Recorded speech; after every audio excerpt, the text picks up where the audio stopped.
Britain's health. Mould, damp and cold are costing England's NHS billions and causing misery for those most vulnerable and their children. It's given me asthma. It's only going to be a matter of time that it will get to her, and that's not fair because we're living in our house, that we're developing health problems. Also tonight, focus on the day job. The Prime Minister says MPs should concentrate on the business of politics. You must put your job as an MP first, and you must devote yourself primarily and above all to your constituents. New revelations in court in the privacy case of Meghan versus the Mail on Sunday. And still standing, newly back from hip surgery, Sir Elton on his latest gong. I felt very proud to be British. I felt very blessed and very lucky.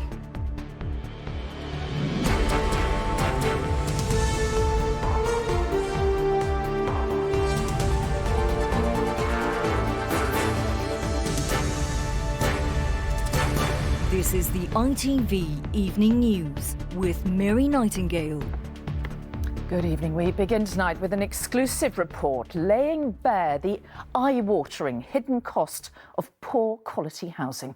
In England alone, the NHS spends £1.4 billion a year treating those affected by some of the country's worst living conditions. That includes care costs for those suffering chronic illness in cold and damp homes and those who are injured by properties that are simply unsafe to live in. For the latest in an 8-month ITV News investigation, our political correspondent Daniel Hewitt reveals the true cost to us all of Britain's substandard homes. Alexa Lee loves nothing more than to dance. But 2 months ago, everything changed. The 6-year-old was left fighting for her life after a concrete fireplace fell on top of her at their home in Liverpool. Her parents wanted to share this photo to warn of what dangerous housing can do after they had warned their private landlord the fireplace was loose, that the plaster was crumbling, but nothing was done. It's the first time I've been back here since the accident. It was horrible, and that's all I can say. It's heartbreaking. My daughter is now being robbed of a life that she had a completely normal life, and she'll never be normal again. Nothing can be attached to this wall. It's just, the whole thing is just...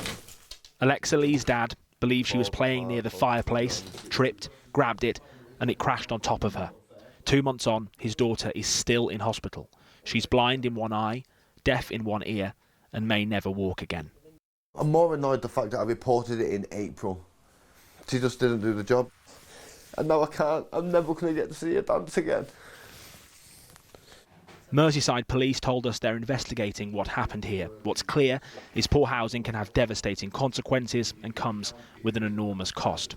Analysis for ITV News by leading building science researchers, the BRE, estimates treating people living in poor housing costs the NHS in England £1.4 billion a year. The most, £857 million, is spent on residents made ill by excessively cold homes, £38 million on the impact of damp, and £374 million due to falls caused by unsafe conditions. This is absolutely a problem that's not going away. We have old housing stock in this country as a product of our history, and that needs intervention now in order to make it fit for the future. Takesha Thomas and her daughter were already used to trips to the doctors. Casey has autism and struggles with her mobility, but recently the appointments have become more regular. After both developed breathing difficulties living in their council house in East London, and you can see why. So this is my staircase. The conditions are barely believable and totally unlivable. 3 years of constant leaks, consistently reported to the landlord, have gone unfixed and led to this. My chest feels tight. I can feel all the moisture in the air. It's uncomfortable, and the floor is constantly wet. I'm so scared of her accidentally, taking a tumble, sliding, slipping. It's given me asthma. It's only going to be a matter of time that it will get to her, and that's not fair because we're living in our house, that we're developing health problems. Hackney Council said, "We are very sorry if we have fallen below the standards expected of us." They say the leak is coming from a neighbouring property and they're working with Takesha to move her out to fix it. But a failure to fix England's broken housing is costing us all. Some so much more than others. As you said, it is barely believable, isn't it, Dan? So your report says that spending money now would save money in the long run. What does the government say about that? To be frank, not much on the specifics. They've told us today they've recently set up the Office for Health Improvement and Disparities to level up health, and that housing plays an important role in promoting good mental and physical health. I think this report makes a really important but very basic point. That £1.4 billion figure is huge, but the hazards that lead to that figure are really basic. We're talking about really basic stuff here, Mary. We're talking about fixing leaks, properly insulating homes, having even flooring, dealing with mould and damp when it first arrived, not having exposed wiring. Yes, that figure is enormous, but this report says if we paid to fix those hazards now, within 7 years, that £1.4 billion figure will be wiped out completely. This should not be beyond the wit of any government. It is arguably a consequence of poor regulation, of not building enough homes, and many critics of the government would say not caring enough about the most vulnerable people in society and their living conditions. Yeah, really upsetting, isn't it, Dan? Thank you very much. Now, the Prime Minister has told MPs to devote themselves above all to their constituents. It follows days of questions about the work some parliamentarians do on the side. Well, today the Conservative Sir Geoffrey Cox was forced to deny breaking Commons rules after apparently using his Westminster office for private legal work. And that has only increased the calls for a crackdown on second jobs, as our political correspondent Libby Vina explains.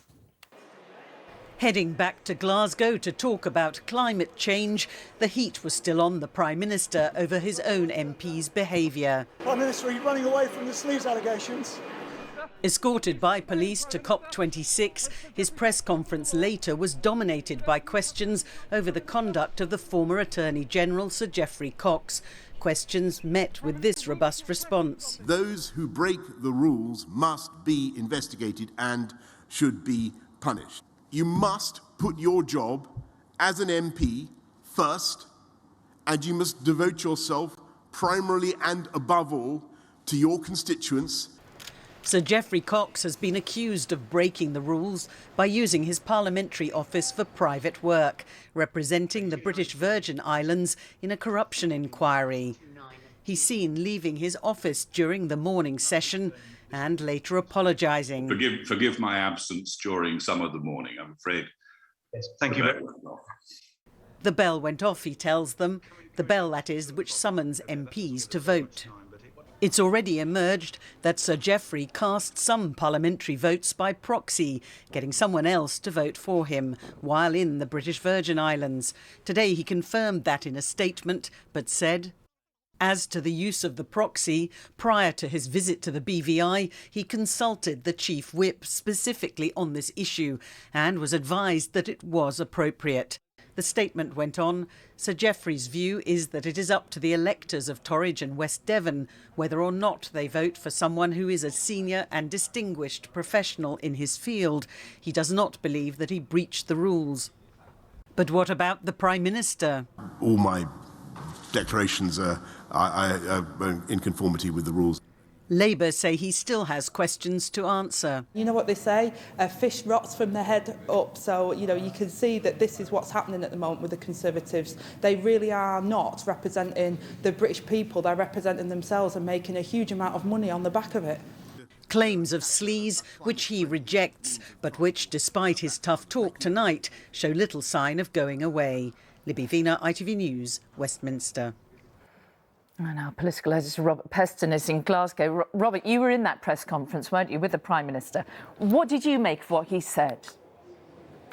Well, it was all a bit odd. I mean, as you just heard from Libby, he said those who break the rules must be investigated and punished. Now, you might think that's a statement of the obvious, except that only about a week ago, he ordered his MPs to vote against the immediate punishment of Owen Paterson, who had been found guilty of breaking lobbying rules. Now, the Speaker said that action of the Prime Minister brought the House of Commons into disrepute, and actually only a few days ago, the Cabinet Office Minister, Steve Barclay, apologised, said it was a mistake. So I said to the Prime Minister, surely he'd like to take this opportunity to apologise himself for those actions which were widely seen, as I say, of letting one of his colleagues off the hook for breaching lobbying rules, not being punished in the way that he says is so important.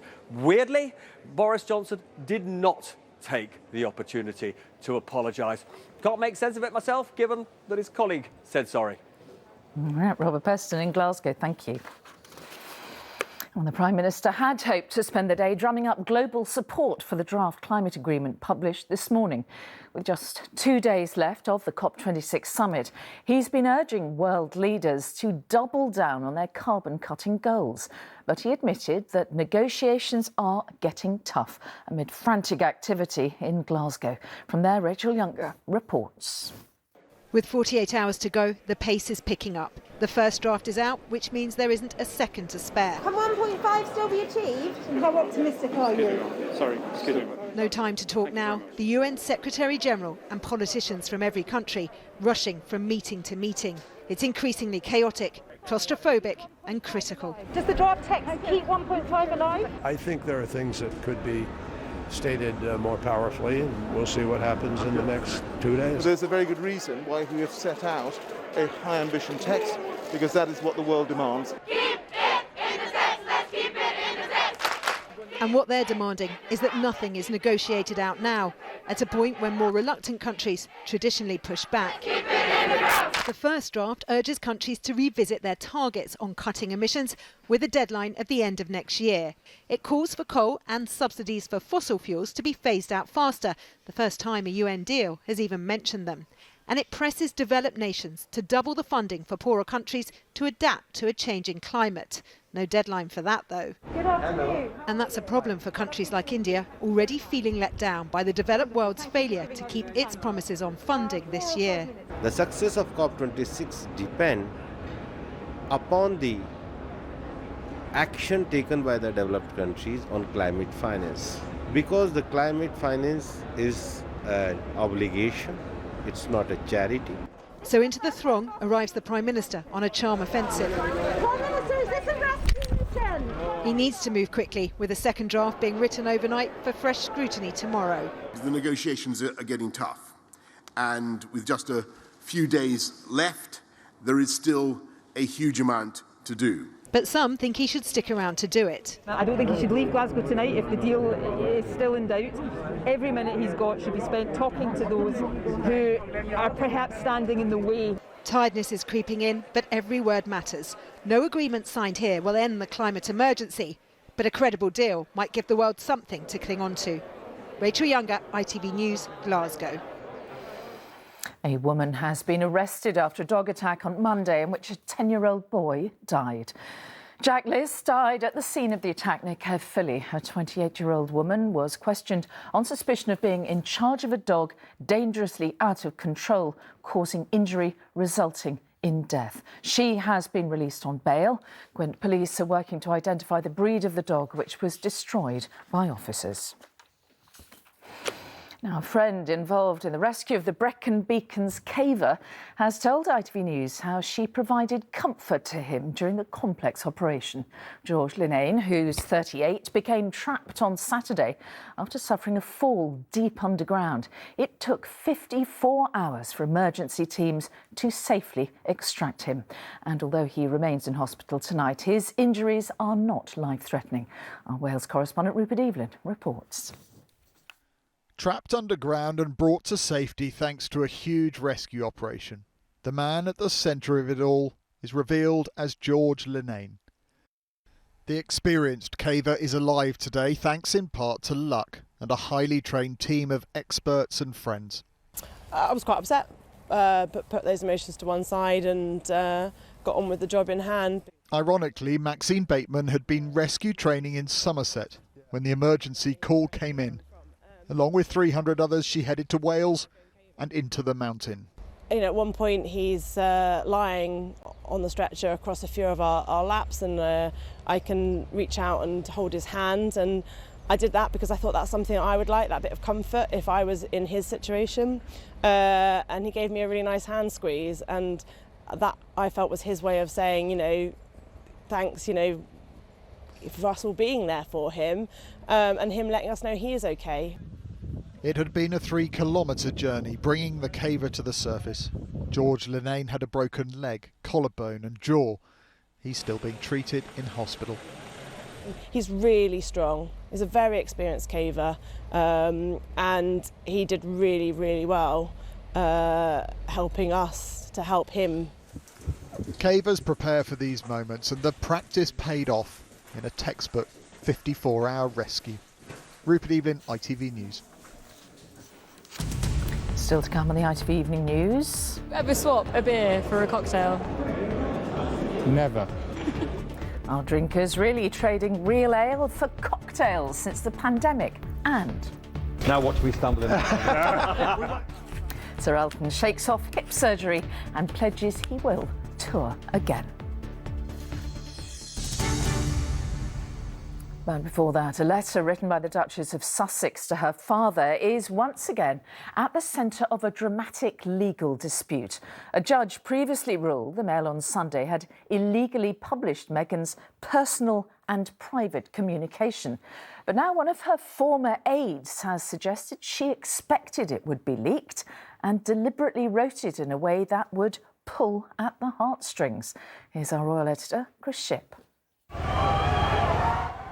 When Meghan successfully sued the Mail on Sunday for publishing the letter she sent to her father, you might have thought the case had gone away, but the whole thing is back in court. The Duchess of Sussex maintains her right to privacy was infringed when Thomas Markle leaked her letter to the tabloid, and the tabloid published it. Going to be very selective, if I may, because of time. This week, the Mail on Sunday has taken the case to the Court of Appeal, claiming Meghan knew her letter would leak, so can't claim it was private. Today, the newspaper released some text messages sent by Meghan. The Duchess wrote to her then Communications Secretary Jason Knauf in August 2018. Obviously, Meghan texted, "Everything I have drafted is with the understanding that it could be leaked, so I have been meticulous in my word choice." She also texted about whether or not to refer to Mr. Markle as Daddy. In the unfortunate event that it leaked, she typed, "It would pull at the heartstrings." Jason Knauf, the recipient of those texts, still works for Harry's brother Prince William. This was him at an awards evening last month. Meghan said today her texts to him were private and she was puzzled as to why he released extracts of them. Even if Meghan expected it to be leaked, where does it leave her claim to privacy? Well, I mean, from Meghan's perspective, she has a claim to privacy, even if she thought it might be leaked. If she didn't want it to be leaked and it wasn't intended to be leaked, then in those circumstances, she's got a good claim in privacy. Since leaving the UK, both Harry and Meghan have continued to attack the British press. Last night, Harry did so again, claiming parts of the media are no longer interested in news. They don't report the news, they create it, and they've successfully turned fact-based news into opinion-based gossip with devastating consequences. Meghan maintains she never intended her letter to her father to be published. Chris Shipp, ITV News. Look at other news now. Israel's ambassador to the UK has said she won't be intimidated after she was booed and heckled in London yesterday evening. Cries of "shame on you" could be heard as Sippy Hotovelli was quickly ushered into a car as she left an event at the London School of Economics.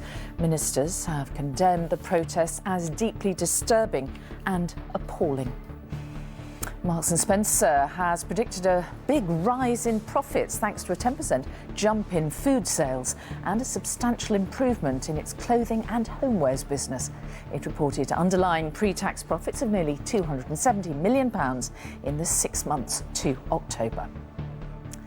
And a primary school teacher has been suspended from her job after footage was posted online of a woman punching and kicking a horse. The Mowbray Education Trust in Leicestershire said they are investigating an incident that occurred at the weekend.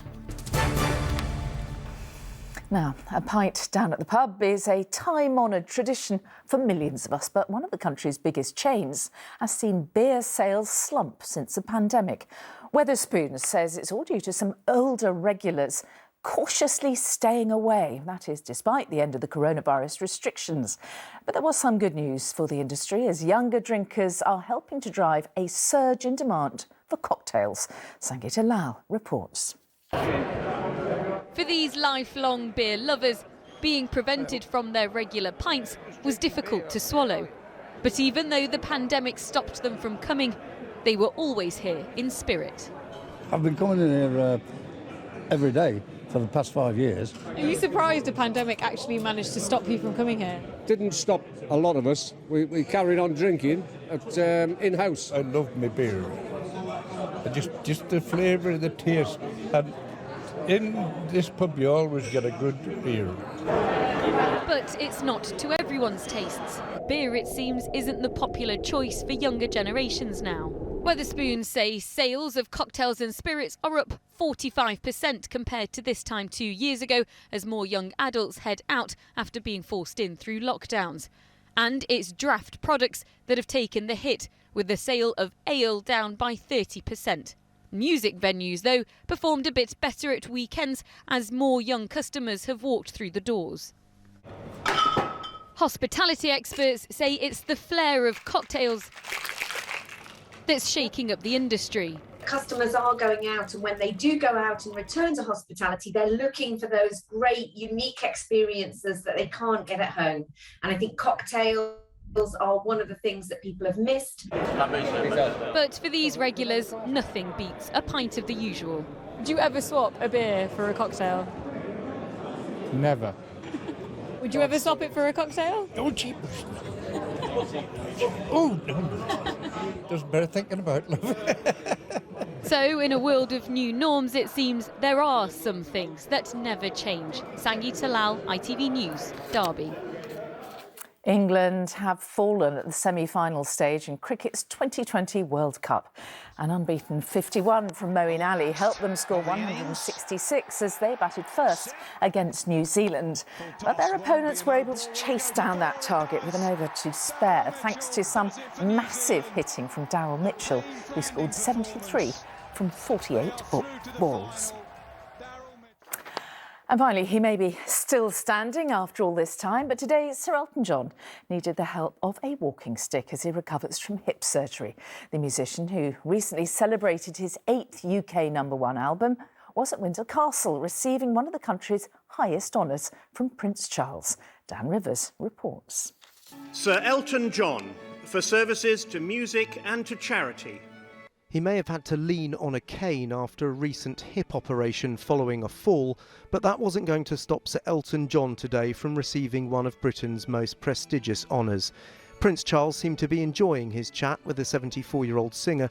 It's not clear what he made of Sir Elton's rather flamboyant golden walking stick as he was awarding the Companion of Honour. The award puts Sir Elton in an elite group of 65 other current recipients, including Sir Paul McCartney and Dame Judi Dench. I felt very proud to be British. I felt very blessed and very lucky. I may not look as if I'm 100% fit, but I'm not quite, but I'm still raring to go and I've got a lot more work to do. The honour tops off a remarkable year for Sir Elton, in which he saw his first #1 in 16 years with Dua Lipa. His injury has meant he's been unable to perform with her in person or to finish his farewell tour. Today he confirmed, though, his last live dates would go ahead in 2 years' time. 23 is the end of touring. It's not the end of music, but it's the end of touring. But at the moment I'm having a kind of a sunshine year so far, and so I feel pretty motivated and energised by what's been going on this year. His husband David Furnish was with him today. Now watch me stumble in. Ensuring Sir Elton was still standing right to the end. Dan Rivers, ITV News, Windsor. And that's all for now. Tom's here with news at 10, but from me and all the team here, bye-bye.